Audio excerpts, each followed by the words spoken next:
Hi everyone, welcome to for you channel. ఈ వీడియోలో Navratri special ప్రసాదంగా ఒక వెరైటీ రవ్వ లడ్డుని చేసి చూపించబోతున్నాను. ఈ రవ్వ లడ్డుని నార్మల్గా కాకుండా మనం స్పెషల్గా చేసుకుంటాము. దీన్ని ఎలా చేయాలో ఇప్పుడు చూద్దాము. ఇప్పుడు పొయ్యి మీద ఒక బాణలు పెట్టుకోండి. 2 టేబుల్ స్పూన్ల నెయ్యి వేసుకోవాలి. ఇందులో 200 గ్రాముల బాంబే రవ్వ వేసుకోవాలి. ఇది బాగా ఫ్రై అయ్యే వరకు రోస్ట్ చేసుకోవాలి. బాగా వేగనివ్వాలి. పచ్చిదనం లేకుండా వేగిన తర్వాత 1 టీ స్పూన్ యాలకుల పొడి వేసుకొని బాగా కలిసే వరకు కలుపుతూ ఉండాలి. యాలకుల పొడి బాగా కలిసిపోయిన తర్వాత ఇందులో నేను చక్కెర వేయకుండా కండెన్స్డ్ మిల్క్ 120 గ్రాములు వేస్తున్నాను. ఈ కండెన్స్డ్ మిల్క్ వేయడం వల్ల ఈ రవ్వ లడ్డుకి మంచి టేస్ట్ అనేది వస్తుంది. ఈ కండెన్స్డ్ మిల్క్ అంతా రవ్వకు పట్టేలాగా బాగా కలుపుకోవాలి.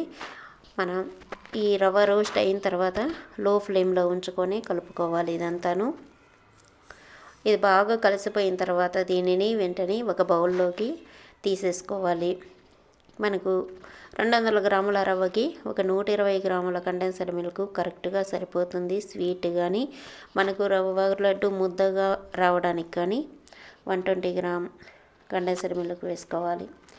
ఇప్పుడు మిక్సీ జార్ తీసుకొని 2 టేబుల్ స్పూన్లు జీడిపప్పు, 2 టేబుల్ స్పూన్ల బాదం పప్పు వేయించి పెట్టుకున్నటువంటి వేసుకోవాలి. అలాగే 2 టేబుల్ స్పూన్ల ఎండు ద్రాక్ష, ఒక 7-8 సీడ్లెస్ ఖర్జూరాలు, 1 టీ స్పూన్ యాలకుల పొడి, 2 టీ స్పూన్ల బెల్లం పొడి ఇవన్నీ వేసుకొని కచ్చాపచ్చగా మిక్సీ పట్టుకోవాలి. ఇలా పలుకులుగా ఉండాలి. బాగా మెత్తగా పట్టినట్లయితే అది అంత టేస్టీగా ఉండదు. మనం తినేటప్పుడు పలుకులు తగులుతూ ఉన్నట్లయితే చాలా టేస్టీగా ఉంటాయి. అది కాకుండా మిక్సీలో మెత్తగా అయితే పడవి ఇవి, ఎందుకంటే డ్రైగా ఉంటాయి కాబట్టి ఇవి మెత్తగా అయితే రావు మీకు. ఇలా ఒక బౌల్లోకి తీసుకున్న తర్వాత వీటన్నిటిని చిన్న చిన్న బాల్స్గా చేసి పక్కన పెట్టుకోవాలి. ఇలా కొంచెం కొంచెం తీసుకోండి. చిన్న బాల్స్ లాగా చేసుకోవాలి. ఈ బాల్ అయితే అవుతాయి, ఎందుకంటే ఇందులో ఎండు ద్రాక్ష ఉంది, అలాగే ఖర్జూరం ఉంది, బెల్లం ఉంది. వీటన్నిటి వల్ల వీటిలో ఉండేటటువంటి మాయిశ్చర్ వల్ల ఇవి బాల్స్ లాగా అవుతాయి. ఇప్పుడు మనం పక్కన పెట్టుకున్నటువంటి రవ్వ కూడా చల్లారిపోయింది.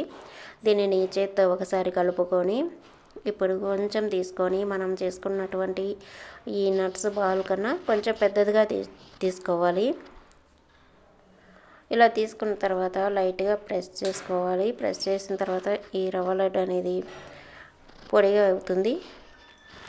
1-2 తయారు చేసినప్పుడు మనకు ప్రాక్టీస్ అయిపోతుంది. దీని లోపల మనం ముందుగా చేసి పెట్టుకున్నటువంటి ఈ నట్స్ బాల్ని లోపల ఉంచి దీన్ని ఇలా క్లోజ్ చేస్తూ మనం రవ్వ లడ్డు షేపుకి తీసుకురావాలి.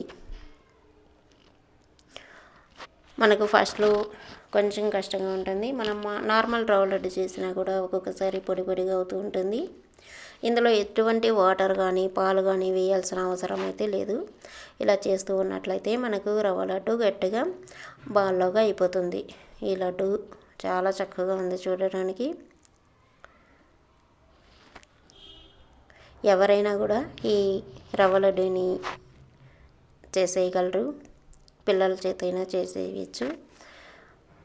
ఇది ఈ నార్మల్ రవ్వ లడ్డు కంటే చాలా చాలా టేస్టీగాను అలాగే హెల్తీగాను కూడా ఉంటుంది.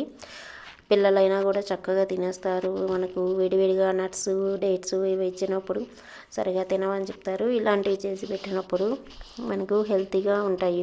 నేను స్కూల్కి స్నాక్స్గా పంపించడానికి దేనికైనా కూడా చాలా బాగుంటాయి. ఇవి మనం ప్రసాదంగా పెట్టేటటువంటివి నవరాత్రుల్లో అమ్మవారి కోసం. ఇవి ముందు ప్రిపేర్ చేసుకొని ఈ ప్రసాదాలు ఎప్పుడు కూడాను మనకు హెల్తీ ప్రసాదాలే ఉంటాయి. ఇలా బాల్ చేసుకొని అన్నీ పక్కన పెట్టేసుకోవాలి. చాలా మంచి స్ట్రక్చర్ అయితే వచ్చింది. ఇవన్నీ పక్కన పెట్టుకున్న తర్వాత మనం డెసికేటెడ్ కోకోనట్ అని దొరుకుతుంది బజార్లో. దానిని తెచ్చుకొని ఈ రవ్వ లడ్డూని డిప్ చేసినట్లయితే మనకు చూసేదానికి చాలా చాలా బాగుంటుంది. అలాగే టేస్టీగా కూడా ఉంటుంది. కొబ్బరి కాబట్టి హెల్త్కి కూడా మంచిదేను. మంచి అట్రాక్షన్ అనేది ఉంటుంది ఈ రవ్వ లడ్డూకి. ఇలా చేసి మీరు ప్రసాదం పెట్టినట్లయితే నవరాత్రుల్లో చాలా చాలా బాగుంటుంది. దీనిపైన 2 తులసి ఆకులు పెట్టి కొంచెం నెయ్యి వేసుకొని మనం ప్రసాదంగా పెట్టేయచ్చు. వీడియో చూసారు కదా. వీడియో నచ్చినట్లయితే లైక్ చేయండి, కామెంట్ చేయండి, షేర్ చేయండి, అలాగే సబ్స్క్రైబ్ చేసుకోండి. Thanks for watching.